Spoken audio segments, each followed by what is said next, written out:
Hello student, welcome in special class. So student, previous lecture में हमने human reproductive health की बात की थी। रिप्रोडक्टिव हेल्थ के बारे में मैंने प्रॉपर इंट्रोडक्शन दिया था कि क्या इंपॉर्टेंस है कि आपके 12th के बोर्ड एग्जाम की बात करें या फिर इनका क्या इंपॉर्टेंट रोल है आपके सिलेबस में। ये सारे फीचर्स हमने समझे थे। आज उसी के आगे हम अपने लेक्चर को कंटिन्यू करेंगे और यहाँ पर आपके लेक्चर में जो कंटिन्यू होने वाला है और वो आपके चैप्टर की नेक्स्ट हेडिंग है, जिसे हम क्या बोलते हैं, पॉपुलेशन को क्या करना है, कंट्रोल करना है। बट इट मींस बर्थ जो है उसे हमें क्या करना है, कंट्रोल करना है। Population explosion and birth control, what is the meaning of the population explosion. तो स्टूडेंट्स, अगर आपकी बुक की बात करूं मैं, तो आप जब इसका थोड़ा सा इंट्रो पढ़ते हो, अपनी इस हेडिंग को रीड करते हो, तो इस हेडिंग की रीडिंग करने पे आपको कुछ लॉजिकल चीजें मिलती हैं। लॉजिकल का मीनिंग यहाँ पर ये है, कुछ आपको डाटा मिलता है और वो डाटा रिलेटेड होता है हमारे वर्ल्ड लेवल पे, how the population is increases. तो 1900 की अगर हम बात करते हैं, ईयर्स की बात करते हैं, 1900 जो हमारी ईयर्स थे, उस टाइम पे जो हमारी पॉपुलेशन वर्ल्ड की थी वो थी ओनली 2 बिलियन। ठीक है, 2 बिलियन पॉपुलेशन थी। लेकिन जैसे ही हम थोड़ा सा आगे रीच करते हैं, it means after the 10 year, तो हम देखते हैं हमारे वर्ल्ड की पॉपुलेशन कितनी हो गई है, 6 बिलियन हो गई है। इट मीन्स स्टूडेंट, पॉपुलेशन हमारी कितनी तेजी से बढ़ रही है, बहुत तेजी से बढ़ रही है। क्या रीजन है आखिर हमारी पॉपुलेशन इंक्रीज होने का, और हम इसे कैसे कर सकते हैं कंट्रोल, इन्हीं लॉजिक्स को हम यहाँ पर समझने वाले हैं। तो पॉपुलेशन इंक्रीजन के बारे में अगर हम बात करें कि इनके क्या क्या हार्मफुल इम्पैक्ट हो सकते हैं, तो हार्मफुल इम्पैक्ट की अगर मैं बात करूं, तो आप खुद सोचिए हमारे पास प्रॉपर स्पेस कितना है। अगर हम स्पेस की बात करते हैं पूरी अर्थ पे, तो सिर्फ और सिर्फ लैंड एरिया हमारे पास कितना है, 30% है। और 30% में भी अगर हम बात करें, मतलब रहने लायक जो हमारे पास प्लेस है, वो इससे भी हाफ हो जाएगा एक तरीके से। तो इतने छोटे से एरिया में और इतनी ज्यादा पॉपुलेशन रहनी है। आप बहुत दूर ना जाइए, अगर आप इंडिया की ही बात करते हैं, तो इंडिया की पॉपुलेशन 2001 में 1 बिलियन क्रॉस कर चुकी थी, है ना। 1 बिलियन पे हम यहाँ पे रीच हो गया। तो आप अपने दिमाग से सोचिए कि अगर इतनी पॉपुलेशन है और आज के डेट पे हम कहते हैं कि हर 6 पर्सन, हर छठवां इंसान अगर वर्ल्ड में आपको देखने को मिल रहा है, तो वो इंडियन है।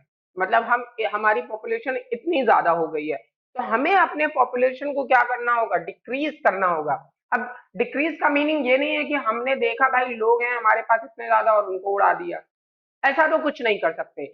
हम अपनी पॉपुलेशन को कंट्रोल कर सकते हैं, और इनको कंट्रोल करने के लिए ही हमने बहुत सारे मेथड्स फॉलो किए। फॉर एग्जाम्पल, प्रॉब्लम क्या आ रही थी पॉपुलेशन इंक्रीज होने से, MMR rate, mother mortality rate, infant mortality rate, ये हमारे यहाँ बहुत ज्यादा हो रहे थे। क्या है ये एमएमआर? एमएमआर का मीनिंग होता है मदर और उनकी mortality. It means death rate जो है वो बहुत ज्यादा हो रही थी। जो प्रेग्नेंट वुमेन थी, ड्यूरिंग प्रेगनेंसी या फिर प्रेगनेंसी के टाइम पर ही उन उनकी डेथ हो जा रही है। और उसका रीजन क्या है? प्रॉपर केयरिंग ना होना। आज हमारे पास फूड, शेल्टर, ये सारी चीजें नहीं है। आखिर हमारी तीन इंपॉर्टेंस नीड होती है, बेसिक नीड्स हम जिन्हें बोलते हैं। वो हमारा रोटी, कपड़ा, और क्या होना चाहिए, आपके पास रहने को घर होना चाहिए। ठीक है, तो ये तीन चीजें हमारी बेसिक नीड होती है। हर इंसान पहले इन तीन चीजों के पीछे भागता है। लेकिन आज आप खुद ये चीज नोटिस करिए, हमारे यहाँ इंडिया में जितने लोग छत के अंदर नहीं सो रहे हैं, मतलब जिनके पास रहने के लिए छत नहीं है, उससे ज्यादा लोग आपको रोड साइड पे दिख जाएंगे। ठीक है, तो इसका रीजन क्या है कि हमारे पास लोग ज्यादा हैं बट हमारे पास प्रॉपर रिसोर्सेज नहीं है।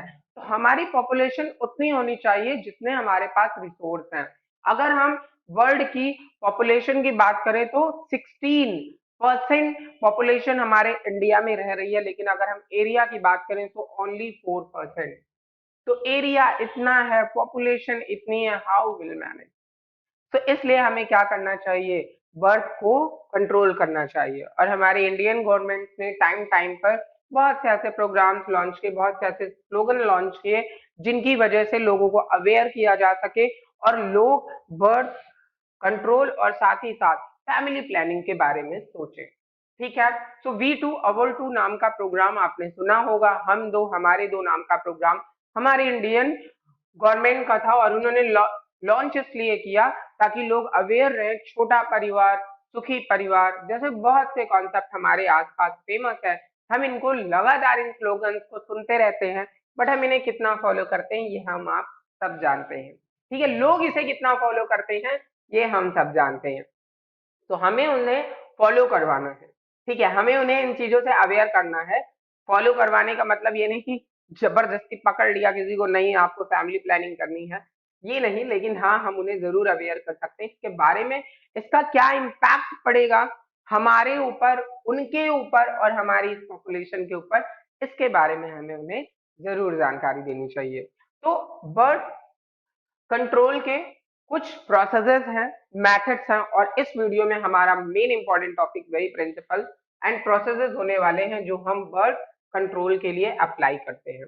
सो students, here we talk about the contraceptive method. So students, आप देख पा रहे हैं मैंने आपको बताया कि बर्थ को कंट्रोल करने के लिए हमारे पास कुछ क्या होते हैं, कंट्रासेप्टिव मेथड्स होते हैं जो कि फॉर्म किए गए हैं, और इनकी हेल्प से हम बर्थ को क्या कर सकते हैं, कंट्रोल कर सकते हैं। और इनमें ही कुछ प्रॉपर बहुत सारे हम लोग मेथड्स स्टडी करेंगे, और ये आपके एग्जामिनेशन पॉइंट ऑफ बेस पे बहुत ज्यादा इंपॉर्टेंट है। मतलब इतना ज्यादा इंपॉर्टेंट है कि अगर आप इवेल्युएट करें इनके इंपॉर्टेंस को, तो हर एग्जामिनेशन में आपको एमसीक्यू, मल्टीपल चॉइस क्वेश्चन या very short question and even long question ही आपसे पूछे जाते हैं। तो बहुत ज्यादा इंपॉर्टेंस रखता है ये रिप्रोडक्टिव हेल्थ का टॉपिक, जिसे हम क्या बोल रहे हैं, कंट्रासेप्टिव बोलते हैं। कंट्रासेप्टिव अगर ह्यूमन बीइंग के केसेस में हम बात करें तो कैसे होने चाहिए, इजिली अवेलेबल होने चाहिए। भाई जो भी चीजें हैं, अगर आप सिंपल सी बात, अगर आप यहाँ पे बोले कि आपको भूख लगी है, तो भूख के लिए आपको खाना इजिली अगर अवेलेबल हो जाएगा तो फिर काहे का स्ट्रगल, है ना। तो यहाँ पे लेकिन क्या है, कंट्रासेप्टिव के लिए आपको क्या चाहिए, आपका जो कंट्रासेप्टिव जिसे आप फॉलो कर रहे हो वो इजिली अवेलेबल होना चाहिए, यूजर फ्रेंडली होना चाहिए। भाई बहुत ज्यादा दिक्कत है, आखिर हम अपना फ्रेंड किसे बनाते हैं, जो हमारी बातों को सुने, जो हमें समझे, जो हमें जाने, ऐसे ही तो फ्रेंड चूज करते हो ना आप लोग। क्या आप ऐसा फ्रेंड चूज करते हो जो आपकी सुनता नहीं है, आपके साथ हमेशा मारपीट करता है ना, उल्टा सीधा बोलता है, आपको पसंद नहीं करता कुल मिला के। हम अपनी अच्छाई सुनना पसंद करते हैं ना। तो जो हमारे बारे में अच्छा अच्छा बोलता है, हम उसे फ्रेंड बनाना पसंद करेंगे, या फिर उसे फ्रेंड बनाना पसंद करेंगे जो हमेशा अरे तुम में ये प्रॉब्लम है वो प्रॉब्लम है। हाँ, अगर एक लॉजिक वाइज देखें तो वही ज्यादा सही है जो आपकी कमियां बताता है, बट इलॉजिकल थोड़ा सा जाएंगे हम, तो हम उसे पसंद करेंगे जो हमारे टाइप का होगा, है ना। जो हमारे टाइप का नहीं, हम उसे नहीं पसंद करेंगे। तो सेम वैसे ही पॉइंट्स यहाँ पर भी मैं आपको बता रहा हूँ कि इजिली अवेलेबल हो, आसानी से मिल जाए वो कंट्रासेप्टिव मेथड, यूजर फ्रेंडली हो, वो यूजर फ्रेंडली, उसका कोई बहुत ज्यादा साइड इफेक्ट ना हो, लेस साइड इफेक्ट हो, मतलब यूजर फ्रेंडली, मतलब हमारे हमारे जैसा हो, है ना, हम उसे अच्छे से यूज कर लें, उन चीजों को रीयूजेबल हो। अगर आपने उसे एक बार यूज किया है तो मोस्टली ये हो कि आप उसे दोबारा भी यूज कर सके। तो ऐसी कुछ प्रोसेसेस जहां पर होंगी, लेस साइड इफेक्ट जहां पर होगा, वो हमारा प्रॉपर कंट्रासेप्टिव मेथड होगा। क्लियर है इतना। आगे बढ़ते हैं। आगे अगर हम यहाँ पे बात करें कि कंट्रासेप्टिव मेथड कितने टाइप्स के होते हैं, तो अगर मैं यहाँ पे फर्स्ट टाइप आपको बताऊं, तो फर्स्ट टाइप हमेशा हम कैसा लेंगे, नेचुरल लेंगे, है ना। हम हमेशा यही कहेंगे कि भैया कौन सा कंट्रासेप्टिव आप यूज करो, नेचुरल कंट्रासेप्टिव यूज करो। नेचुरल कंट्रासेप्टिव के बारे में अगर मैं आपको एक्सप्लेन करूं तो कुछ फैक्ट बहुत ध्यान से सुनिएगा, बिकॉज ऑफ ये आपकी लाइफ के लिए भी आगे जाके इंपॉर्टेंस हो सकते हैं, है ना। तो बहुत ध्यान से, नेचुरल कंट्रासेप्टिव की अगर यहाँ पर हम बात करते हैं, तो फर्स्ट कंट्रासेप्टिव आप जो यहाँ पे नेचुरल मेथड में यूज करते हो उसे बोलते हो पीरियोडिक असिस्टेंस। क्या होता है पीरियोडिक असिस्टेंस, आपको फीमेल्स के जो डेज हैं, जो हमने मेंस्ट्रुअल साइकिल की बात की थी, उन डेज के बारे में थोड़ा सा नॉलेज होनी चाहिए। 10 टू 17 डेज के बीच में इंटरकोर्स नहीं करना है आपको। कोइटस की जो प्रोसेस है वो यहाँ पे आपको क्या करना है, नहीं करना है, और इसे ही हम क्या बोलते हैं, periodically assistant. Because of you all are know about the in duration of menstrual cycle, 10 to 14 days. 14 days is for assign for the ovulation process. 14 days में ही ओव्यूलेशन की प्रोसेस होती है। और हम जो मोस्टली टाइम पीरियड बताते हैं कि 72 आवर्स तक जो हमारा एग है, जो हमारा सेकेंडरी oocyte मेंस्ट्रुअल साइकिल में रिलीज हुआ था, वो एक्टिव रहेगा। तो आपको इस ड्यूरेशन में मतलब 10 टू 17 डेज के बीच में इंटरकोर्स नहीं करना है, then pregnancy is not possible, because of we all are से all the intercourse is not the result of pregnancy. ठीक है, जितने भी इंटरकोर्स एक ह्यूमन बीइंग कर रहा है, मतलब एक मेल कर रहा है फीमेल से, इसका मतलब ये नहीं कि हर एक इंटरकोर्स का रिजल्ट क्या हो, हर एक इंटरकोर्स का रिजल्ट प्रेगनेंसी हो। तो ये जो हमारे डेज हैं 10 टू 17 डेज, इसमें जो भी मेल्स एंड फीमेल हैं, जो भी हस्बैंड एंड वाइफ हैं, अगर ये प्रेगनेंसी नहीं चाहते हैं, बर्थ को कंट्रोल करना चाहते हैं, तो उन्हें इस टाइम पीरियड को अवॉइड करना चाहिए फॉर द इंटरकोर्स। तो ये हमारा नेचुरल प्रोसेस है। उसके बाद दूसरा प्रोसेस क्या होता है, विथड्रॉल। विथड्रॉल का मतलब क्या है कि जो मेल है, मेल को जैसे ही लगे कि वो अपना सीमेन रिलीज कर देगा इन द वेजाइना, वेजाइना में जैसे ही उसे पता चला कि इंटरकोर्स कर रहा है और उसे जैसे ही लगा कि वो सीमेन को रिलीज कर देगा, है ना, तो उसे क्या करना है, अपने पेनिस को बाहर पुटअप कर देना है। तो सीमेन जो है वो एक तरीके से अंदर ना जा पाए, इंसेमिनेशन ना हो पाए, और इसी प्रोसेस को आपको क्या करना है, बैरन करना है। ठीक है, तो इसे हम क्या बोलते हैं, विथड्रॉल बोलते हैं, या फिर इंटरकोर्स जो है आपका क्या हो रहा है, इंटरप्ट हो रहा है। तो इंटरकोर्स की प्रोसेस को इंटरप्ट करने को ही हम क्या बोलते हैं, नेचुरल मेथड बोल रहे हैं कंट्रासेप्टिव में। थर्ड प्रोसेस क्या होती है, थर्ड प्रोसेस होती है लैक्टेशन एमिनोरिया। अब ये लैक्टेशन एमिनोरिया क्या है, तो स्टूडेंट्स मैंने आपको बताया था कि जो मेंस्ट्रुअल साइकिल की प्रोसेस होती है वो फीमेल्स में प्रेगनेंसी 9 मंथ्स तक नहीं होगी, और फिर उसके बाद जब वो ब्रेस्ट फीडिंग कराती है, उनमें लैक्टेशन की प्रोसेस हो रही होती है, तो जो 6 मंथ का पीरियड है एक बेबी के, मतलब डिलीवरी होने के बाद, और वो जो 6 मंथ का पीरियड होता है, उस टाइम पर भी उनमें क्या हो रहा है, उनमें मेंस्ट्रुअल साइकिल नहीं हो रहा, मतलब उनमें ओव्यूलेशन नहीं हो रहा है, और जब ओव्यूलेशन नहीं होगा तो सिंपल सी बात है, प्रेगनेंसी इज नॉट पॉसिबल। तो so this is also the method of a natural contraceptive. तो होपफुली आपको इतना क्लियर हो गया होगा, कंट्रासेप्टिव मेथड हम फॉलो कर रहे हैं, और उसको फॉलो करने के साथ ही साथ हम नेचुरल मेथड में कुछ भी बाहर का नहीं यूज कर रहे हैं, मतलब हम सब कुछ नेचुरली कर रहे हैं, और नेचुरली में मैंने आपको कुछ कंट्रासेप्टिव बता दिए। होपफुली आप समझ भी गए होंगे। ठीक है, नेक्स्ट कंट्रासेप्टिव क्या होता है, नेक्स्ट जो हमारा है कंट्रासेप्टिव, उसे हम क्या बोलते हैं, बैरियर बोलते हैं। ठीक है, तो मैं यहाँ पे शॉर्ट में लिख रहा हूँ, और वो शॉर्ट हमारा क्या है, बैरियर। ठीक है, बैरियर मेथड। बैरियर मेथड का मतलब क्या है, बैरियर मेथड का सिंपल सा मीनिंग होता है, यहाँ पर आप ऐसा बैरियर यूज कर रहे हो जो प्रिवेंट कर रहा है स्पर्म को ओवा से मीट करने में। भाई अगर मैंने बाउंड्री लाइन बना दी, फॉर एग्जाम्पल मैंने ये कहा भाई मेरी बेटी है, और मेरी बेटी की शादी जहां मैं चाहूंगा वहां होगी, और दूसरे किसी से नहीं होगी जिसे वो पसंद करती नहीं होंगी, है ना। तो ऐसे केसेस में मैंने क्या किया, मैंने चारों तरफ से घेरा बना दिया, मतलब रूम के अंदर रहो, रूम के अंदर बंद रहो, तो मैंने बैरियर कर दिया कि भाई मिलने ही नहीं दूंगा मैं आपको। ठीक है, तो यहाँ पर मैं आपको क्या बता रहा हूँ, बैरियर मेथड का मीनिंग क्या हुआ, आपने ऐसी चीजें यूज की हैं जहां पे स्पर्म ओवा से मिल ही नहीं पा रहा। अब इन बैरियर मेथड का जो फेमस और सबसे ज्यादा यूज किया जाने वाला मेथड है, बहुत ज्यादा पॉपुलर कंट्रासेप्टिव है, और वो क्या है, male and female condom. Okay, इनमें क्या है, ये क्या है, प्लास्टिक से फॉर्म है, उसके साथ ही साथ क्या होते हैं, यूजर फ्रेंडली होते हैं, है ना, इजिली अवेलेबल होते हैं, और इनके लेस साइड इफेक्ट्स भी हैं, और फायदे भी हैं। फायदे क्या है, एसटीडी, सेक्सुअल ट्रांसमिट डिजीजेस, और जो भी जिनमें खास हम लोग बोलते हैं एड्स जो है, इनके प्रिवेंशन के लिए तो और भी ज्यादा इंपॉर्टेंट होता है। तो यहाँ पर आप क्या कर रहे हैं, यूज कर रहे हैं बैरियर मेथड का यूज कर रहे हैं, और किसका, मेल एंड फीमेल कंडोम्स का। ठीक है, इसे मेल ऑल्सो अपने अपनी बॉडी में खुद से यूज कर रहा है, पेनिस के ऊपर खुद से उसे इंटर करा देता है, किसी की जरूरत नहीं पड़ती, और अपनी की प्राइवेसी भी जो है वो मेंटेन रहती है। फीमेल्स जो कंडोम्स होते हैं वो भी वेजाइना एंड सर्विक्स के पार्ट को क्या करते हैं, पूरी तरीके से ढक लेते हैं, और जो मेल का स्पर्म है या जो सीमेन है वो मीट नहीं कर पा रहा है ओवा से। ठीक है, दूसरे भी कुछ बैरियर्स होते हैं, वॉल्स जिन्हें हम बोलते हैं, सर्विकल कैप जिन्हें हम बोलते हैं और डायफ्राम बोलते हैं।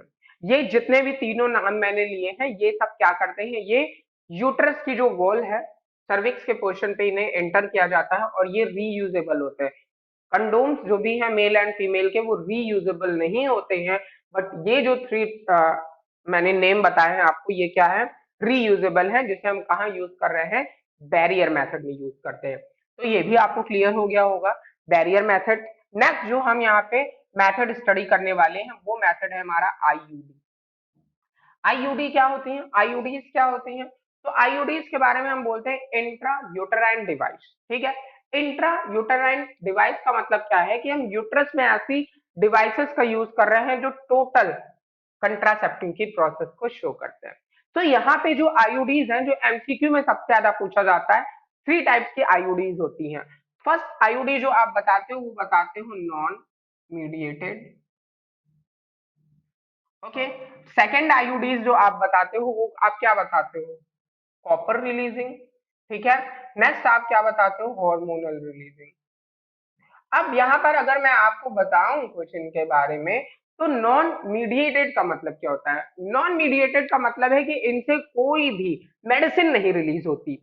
ये कुछ ऐसे प्लास्टिक जैसे स्ट्रक्चर्स होते हैं जिसे कि फीमेल्स के यूटेरस में फॉर्म किया जाता है, जो कि टोटली प्रिवेंट करता है स्पर्म को, इम्प्लांटेशन को और प्रेगनेंसी की प्रोसेस को, जिसका फेमस एग्जांपल है लिप्सेलू। ठीक है, ये एग्जांपल किसका है, नॉन मीडिएटेड का है आईयूडीज में। उसके बाद हमारी जो दूसरी आईयूडी मैंने आपको बताई कॉपर रिलीजिंग, ये भी बहुत ज्यादा फेमस है, आप लोगों ने नाम भी सुना होगा, सीयूटी, कॉपर टी का, जिसे यूस्ट्रस में एंटर किया जाता है। और यहाँ पर जो भी ये एंटरिंग की प्रोसेस है, मतलब जितनी भी आईयूडीज हैं उनको यूज किया जाता है with the help of a doctor and बहुत ज्यादा जो सीनियर नर्स होती हैं वो इन्हें इंटर्ड करती हैं। ठीक है, प्रैक्टिस वाली जो नर्स होती है, तो इन्हें ह्यूमन बीइंग खुद से नहीं इंटर्ड कर सकता, इसके लिए आपको डॉक्टर की हेल्प लेनी ही होगी। ठीक है, तो यहाँ पे जो मैंने आपको बताई आईयूडीज जो कि कॉपर रिलीज करती हैं, उनमें उनमें आप जो एग्जांपल बताते हो वो तो एक सीयूटी मैंने आपको बताया, कॉपर टी मैंने आपको बताया।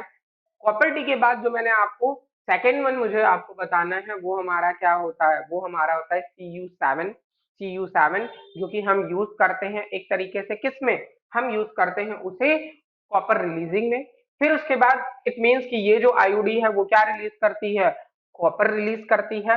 देन उसके बाद हार्मोनल रिलीजिंग में अगर हम बात कराते हैं तो यहाँ पे हम बोलते हैं प्रोजेस्टासोल और उसके साथ ही साथ LNG-20। ठीक है, ये क्या है, ये हॉर्मोन्स का रिलीजिंग करती है। ठीक है, तो ये जब हॉर्मोन्स का रिलीजिंग करती है तो यहाँ पे हम बताते हैं कि ये हमारी क्या है, कंट्रासेप्टिव की प्रोसेस में आईयूडीज के एग्जांपल होते हैं। इतना क्लियर है। ओके स्टूडेंट्स, तो यहाँ पे हमने आईयूडी को भी बहुत अच्छे से क्लियर कर लिया। आईयूडीज के बाद क्या होता है, अब आईयूडीज प्रिवेंट कैसे करती है, तो पहला तो आईयूडीज प्रिवेंट करती है इम्प्लांटेशन की प्रोसेस को, ये इम्प्लांट नहीं होने देंगे। और इम्प्लांट ना होने के साथ साथ जो कॉपर है, कॉपर के जो आयंस है, ये इनका रिलीजन क्या करता है, इनका रिलीजन स्पर्म की मोबाइलिटी को डिक्रीज करता है, स्पर्म की पावर को डिक्रीज करता है। तो ये भी एक बहुत अच्छा अफेक्टेड आईयूडीज है और हमारे इंडिया में बहुत ज्यादा पॉपुलर आईयूडी है। ओके, देन उसके बाद जो नेक्स्ट हम यहाँ पे पढ़ने वाले हैं कंट्रासेप्टिव की प्रोसेसेस में, वो कंट्रासेप्टिव की प्रोसेस की अगर मैं यहाँ पे बात करूं तो उसे हम बोलते हैं ओरल पिल। ओके, तो यहाँ पर नेक्स्ट जो हमारा इंपॉर्टेंट फैक्ट है वो क्या है, ओरल पिल। ओरल पिल्स का मतलब क्या है, इन्हें हम नॉर्मल नॉर्मल जो फीमेल्स होती हैं वो बस ऐसे दवा के फॉर्म में, मेडिसिन के फॉर्म में इसे इनटेक करती है, ओरली इनटेक करती है थ्रू द माउथ। अब इनमें क्या होता है कि जो ये ओरल पिल्स होती हैं ये mostly progesterone and oestrogen hormone का कॉम्बिनेशन, या तो सिर्फ और सिर्फ प्रोजेस्टेरोन का कॉम्बिनेशन होते हैं, प्रोजेस्टेरोन से फॉर्म होते हैं और इनको इंटेक किया जाता है फॉर द आईयूडीज के फॉर्म में नहीं यूज कर रहे हैं, हम इन्हें यूज कर रहे हैं कि आपको जो प्रेगनेंसी है वो डिले करनी है। मतलब इसमें अगर आपके एक चाइल्ड है और आप चाहते हो गैप के फॉर्म में, तो आईयूडीज का भी अगर हम बात बोलते हैं और उसके साथ ही साथ हम इनकी बात भी करते हैं, ओरल पिल्स की भी बात करते हैं, तो इसमें प्रेगनेंसी को अवॉइड किया जाता है। ठीक है, इन्हें इनटेक कैसे किया जाता है, इन्हें इनटेक किया जाता है 21 डेज तक। इट मीन्स मेंस्ट्रुअल के जो स्टार्टिंग के डेज होते हैं 4 to 5 डेज, उसके बाद से इनटेक किया जाता है। और फिर जब लास्ट के डेज आते हैं, जब लास्ट की सिचुएशन है, मतलब ओव्यूलेशन की प्रोसेस हो गई है, उसके बाद जब 21 दिन पूरे हो गए, मतलब आपको 21 दिन खाते हो गए, तो आप इन्हें लेना बंद कर देते हो। और फिर से उसके बाद जब अगली साइकिल फिर से जब स्टॉप हुई, मेंस्ट्रुएशन की प्रोसेस स्टार्ट हुई, तो फिर से इनको 21 दिनों के लिए लिया जाने लगता है। सहेली पॉपुलर एक नेम है इन्हीं ओरल पिल्स में ही, जहाँ पे ये बोला जाता है कि वीक में, एक हफ्ते में सिर्फ और सिर्फ एक ओरल पिल्स को आपको इनटेक करना है। और वो टोटली प्रेगनेंसी की प्रोसेस को क्या करता है, डिले करता है, प्रिवेंट करता है बर्थ कंट्रोल की प्रोसेस को। तो ये भी हमारा क्या है, एक बहुत ही अच्छा एग्जाम्पल है। उसके साथ ही साथ जो प्रोजेस्टेरॉन्स हैं उनको इंजेक्टेबल फॉर्म में भी इंजेक्ट किया जाता है फीमेल्स की बॉडी में। और वो क्या करते हैं, कुछ उनकी ड्यूरेशन होती है, कुछ टाइम पीरियड होता है, 2 ईयर 4 ईयर। और वो जो प्रोजेस्टेरॉन वहां से रिलीज हो रहे हैं, हॉर्मोन्स जो बॉडी में एंटर किया गया है, वो क्या करेगा, प्रेगनेंसी को रोकेगा, इम्प्लांट होने को रोकेगा, जो भी यूट्रस में इम्प्लांटेशन की प्रोसेस होती है। तो ये भी चीजें की जाती हैं, है ना। उसके साथ ही साथ कुछ यहाँ पर सर्जिकल मैथड भी होते हैं। सर्जिकल मैथड्स के बारे में अगर मैं बात करूं, it is a sterilisation process, जहां पे आप क्या बोलते हो, सर्जिकल प्रोसेस में दो प्रोसेस बहुत ज्यादा फेमस हैं। फर्स्ट वन को आप बोलते हो वैसेक्टोमी, वैसेक्टोमी, और दूसरे को आप क्या बोलते हो, ट्यूबेक्टोमी। वैसेक्टोमी और ट्यूबेक्टोमी में आपको सिर्फ वर्ड पे फोकस करना है, वैसेक, ठीक है, टॉमी, ट्यूब टॉमी। देखिए, वैसा जो वर्ड है ये आपने कहाँ पढ़ा, क्या आपने कहीं पर वास्ट डिफरेंस पढ़ा था, वास्ट डिफरेंस पढ़ा था आपने, मेल रिप्रोडक्टिव ऑर्गन्स में पढ़ा था वास्ट डिफरेंस के बारे में।